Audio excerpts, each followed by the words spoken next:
MDOT presents the Extra Mile Podcast. Welcome into another edition of the Extra Mile Podcast presented by the Mississippi Department of Transportation.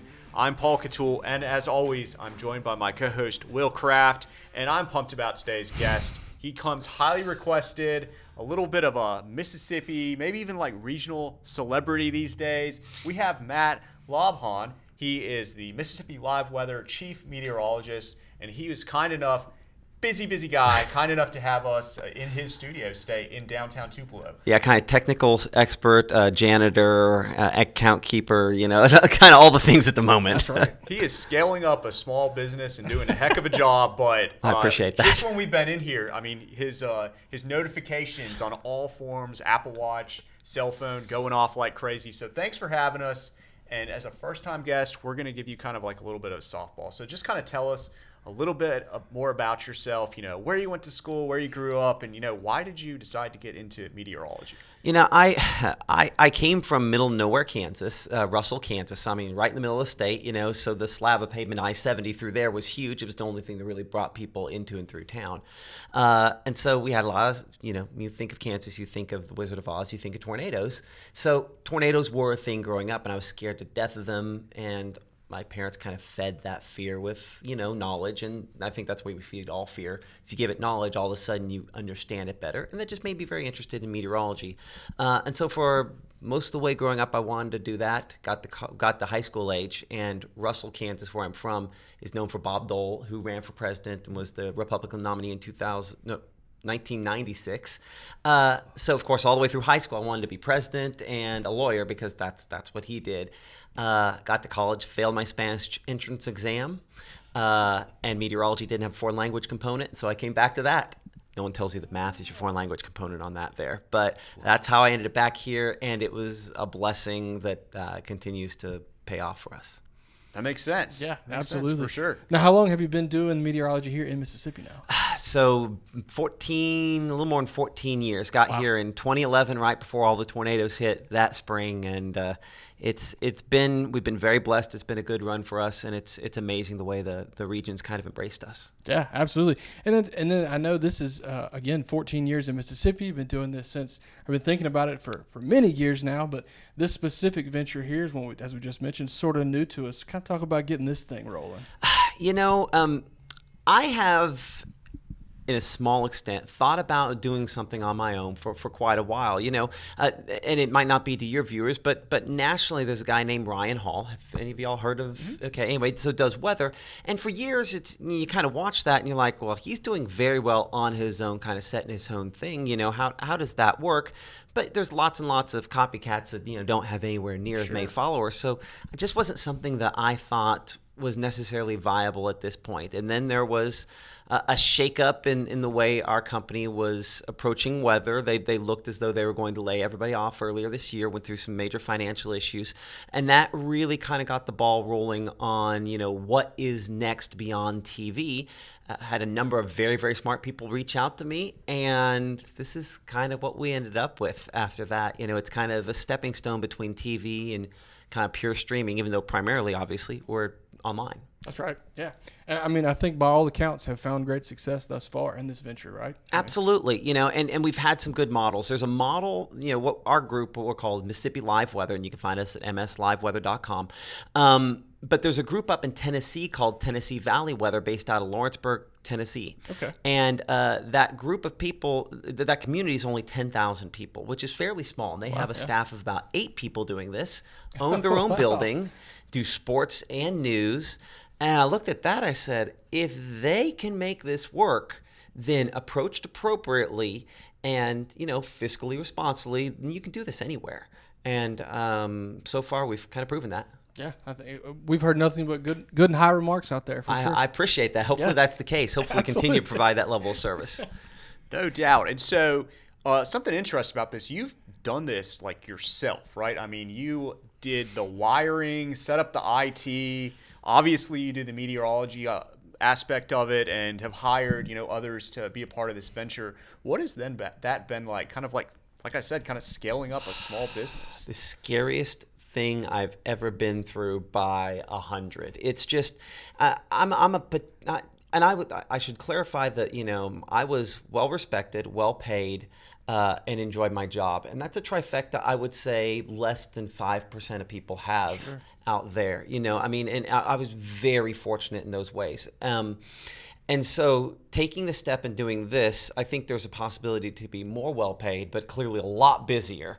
You're wearing so many hats. I think every small business owner, I respect these small business owners so much more now because you do wear so many hats. And you might get into owning a restaurant because you like to cook, but you end up doing everything else as part of the process. So it's been a lot. During severe weather season this year, we were scaling this up. I would be on the air for severe weather coverage one night, and the next day I would be running wires, network cable through the through the ceiling tiles here with a headlamp on all day, and then I would turn around and at about 1:45 go home, shower, and be on the air at 5 and 6 o'clock that night, and do it again the next day. So it's been since January when everything came out about the original potential layoffs for my job. It's been 18-hour days every day.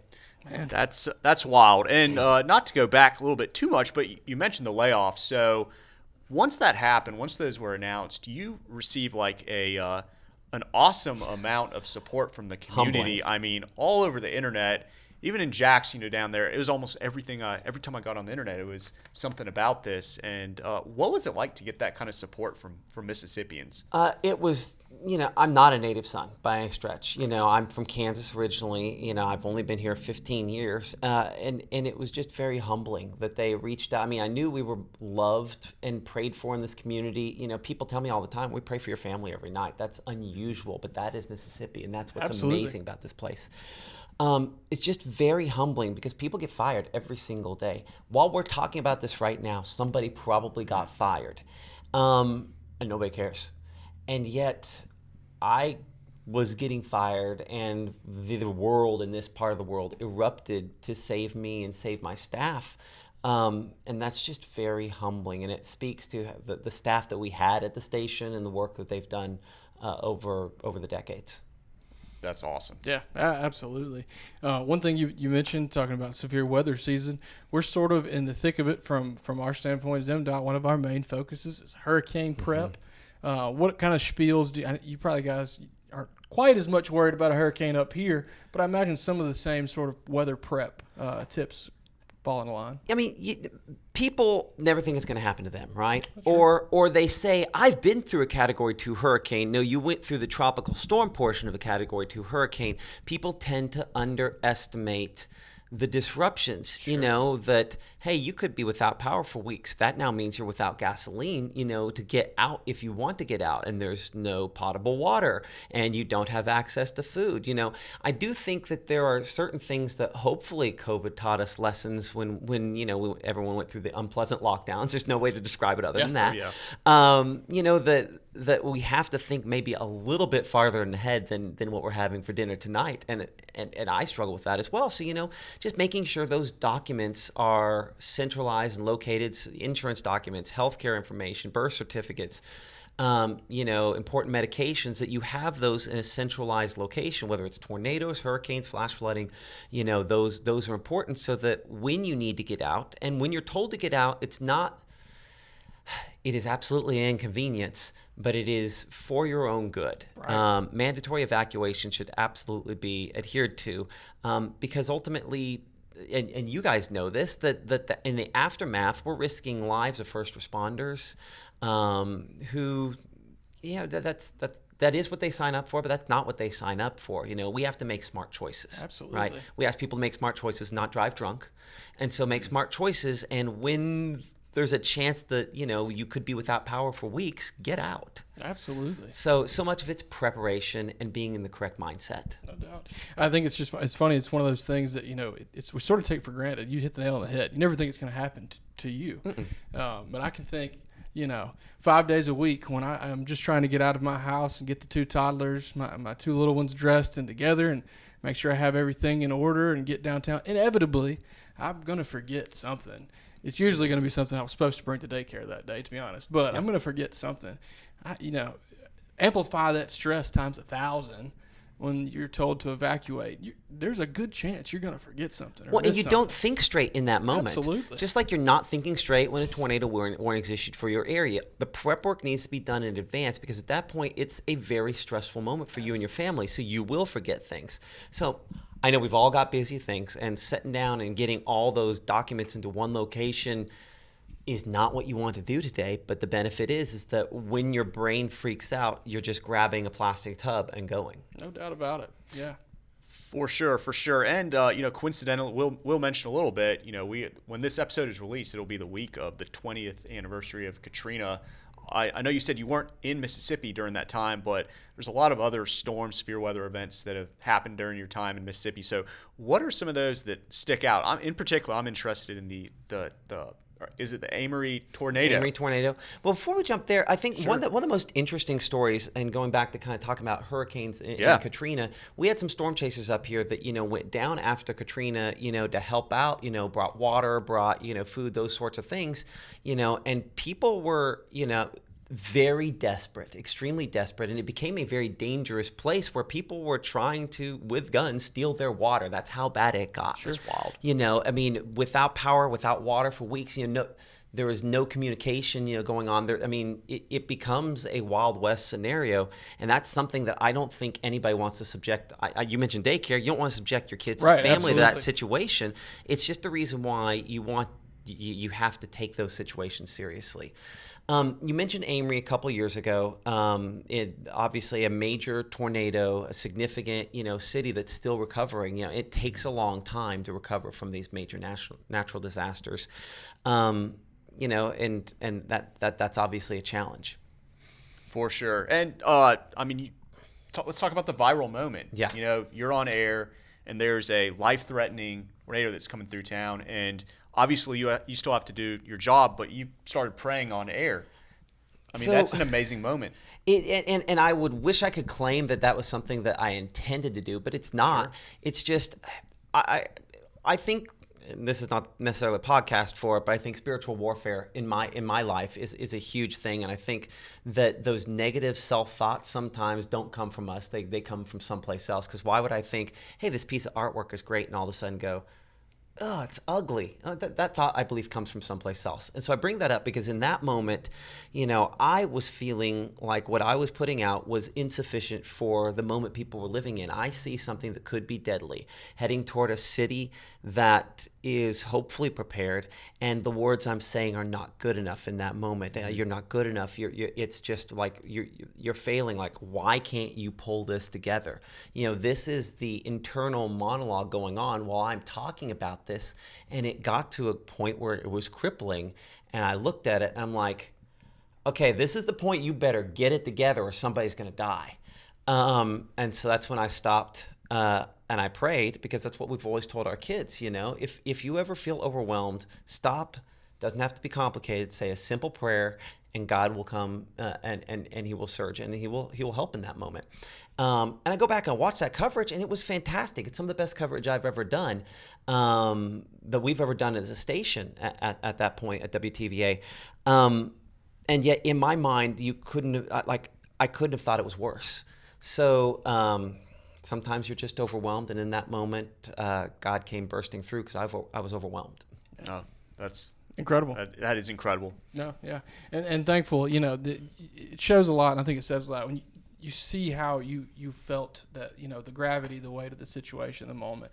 You weren't physically on the ground where that storm was hitting, but all the same emotions there. You feel it. Well, there are a few professions out there where your next decision can have life and death ramifications. Law enforcement are faced with potentially their death and the life and death implications of other people that they're doing when they interfere. So are most first responders in many cases.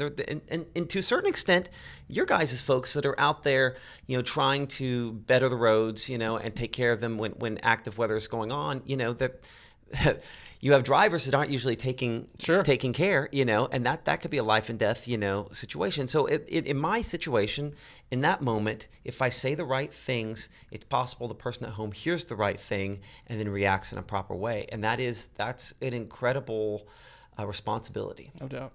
Absolutely well said. For sure. That's it's amazing stuff.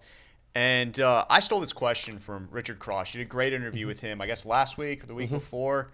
And I just found it absolutely fascinating. Never would have thought to ask this, so shout out to him. But cloud seeding. So this is like a topic kind of on the internet, and weather manipulation. So for our audience, throw it out there. So what are your thoughts on that? Is that a real thing? PSYOP? Yeah. So let's be clear. If somebody could spend money to manipulate the weather effectively, they would be making money off of it. And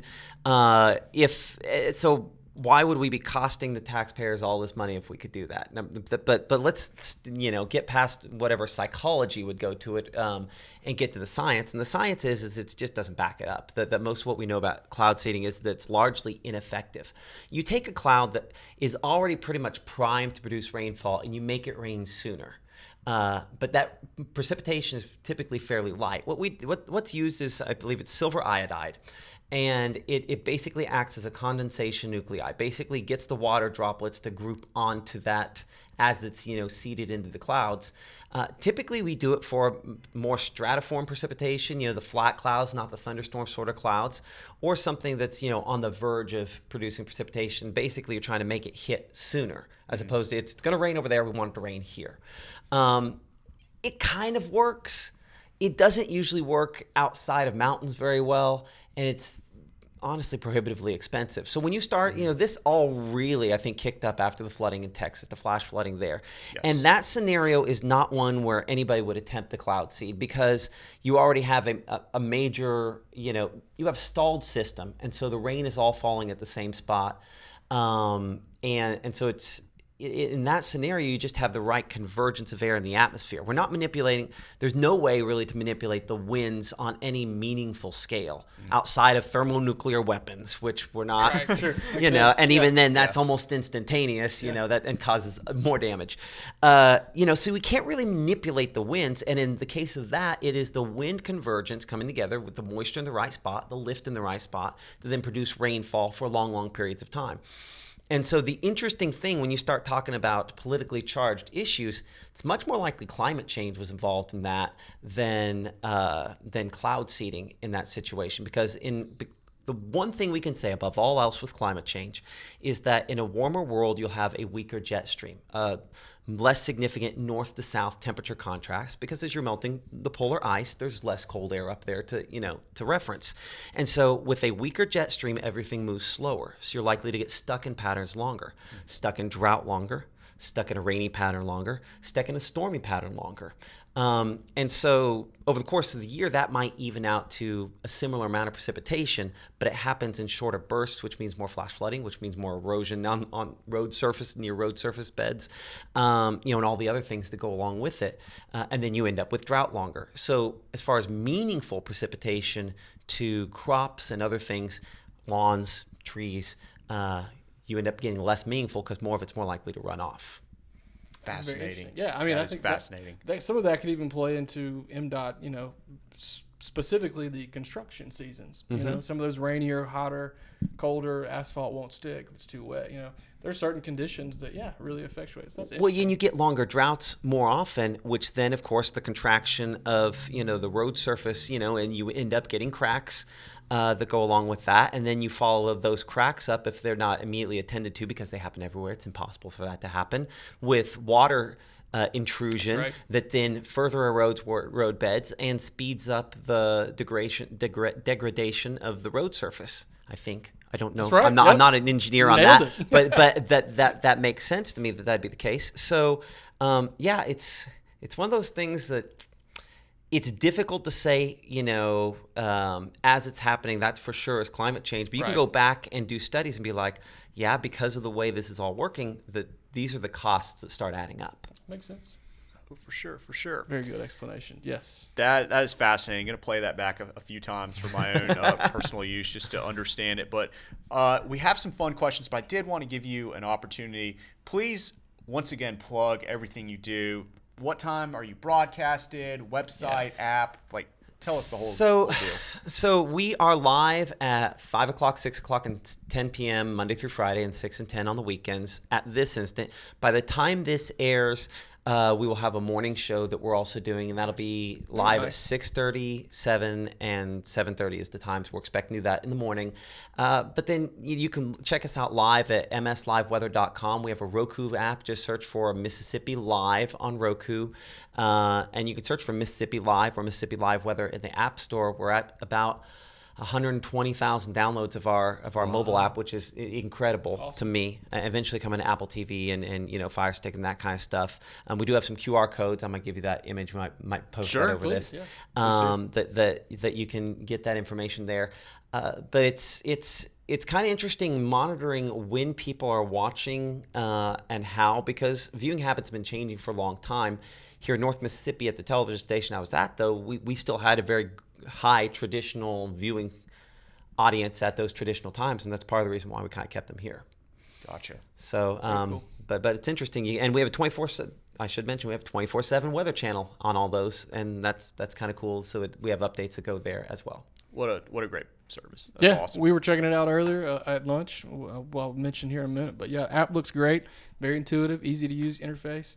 High quality production. Kudos to everything you got going on up here. I appreciate it. It's we're at a small group function for our church. Everyone's swimming, and I'm out there on the phone with a vendor trying to make sure one of the graphics is working right. So it's been a lot of work, but I think it's going to pay off for people, and I think it's hopefully going to be something that is sustainable for a long time. Absolutely. Fingers crossed. We're pulling for you as much as we can at the MDOT regime, too.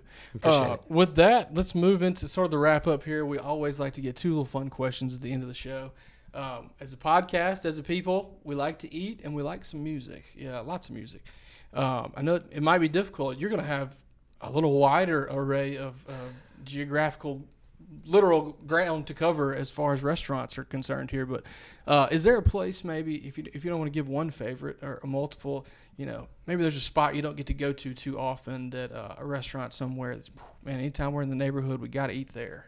George's in New Albany. George? I mean, it's my wife used to make fun of me when our kids were younger. We would drive a lot of the back roads. We have a little red convertible that's my tinker car. I work on it, keep it on the road, and so I take my daughter and we go on just car rides on Sundays. And for whatever reason, all roads ended in New Albany at George's and fried chicken. I call her and be like, "Hey, so I'm in New Albany. Can we get?"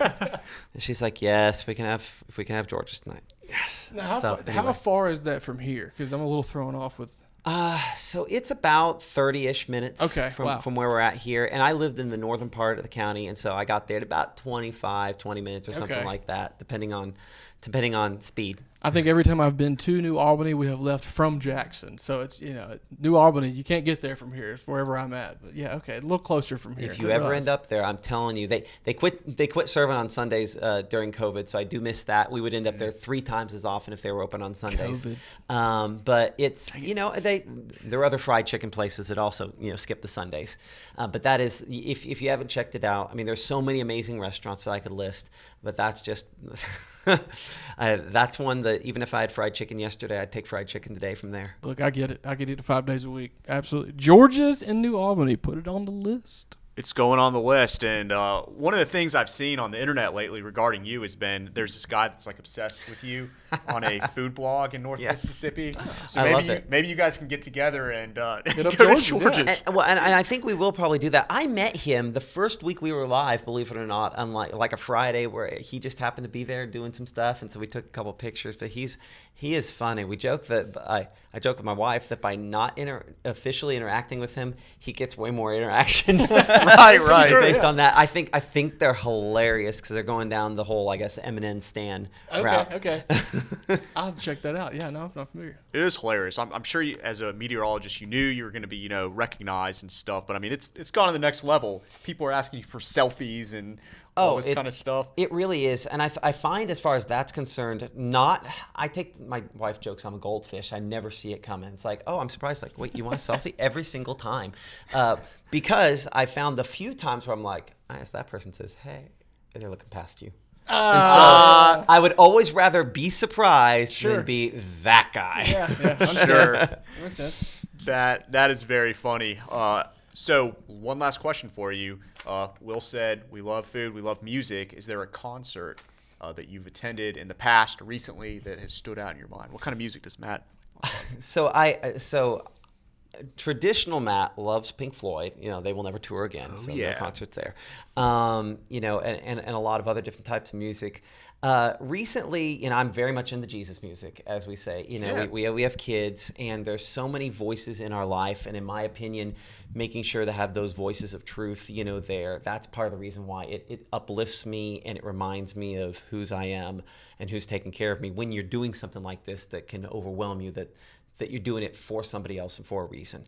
Matthew West came shortly after COVID and performed at one of the churches here. And that was a really, really big one for me because it was my kids' first concert, and one of them gave their life to Christ after that. Oh, and man. So, Yeah. and Very so cool. for me, that clearly stands out. I can imagine. As a huge one. So a lot of Jesus music That's incredible, pumping through that. our speakers. that might be the best music recommendation we've gotten thus far. No, that's pretty incredible, though. That's a good one. 100%. Pair that with the Pink Floyd, Dark Side I of the Moon. know. Perfect album, 10 out of 10. Yes, absolutely. Time playing on those speakers loud. My daughter's like, "Why are all the alarms going off?" It's music. It's fine. It's going to be fine. Matt, thank you so much. Incredibly busy guy, starting a small business, and having us here. Thank you so much for hosting us today. Thank you for having me. I'm excited to be on this. Awesome. Well, we will go ahead and wrap things up there. Thank you to our listeners, our viewers for tuning into the Extra Mile podcast. You can watch and listen to episodes by visiting goem.com/the extra mile. Follow us on social media at Mississippi DOT is the handle. We want to thank our editor, producer, Drew Hall, for making the trek to downtown Tupelo with us. And remember to drive smart out there on Mississippi highways.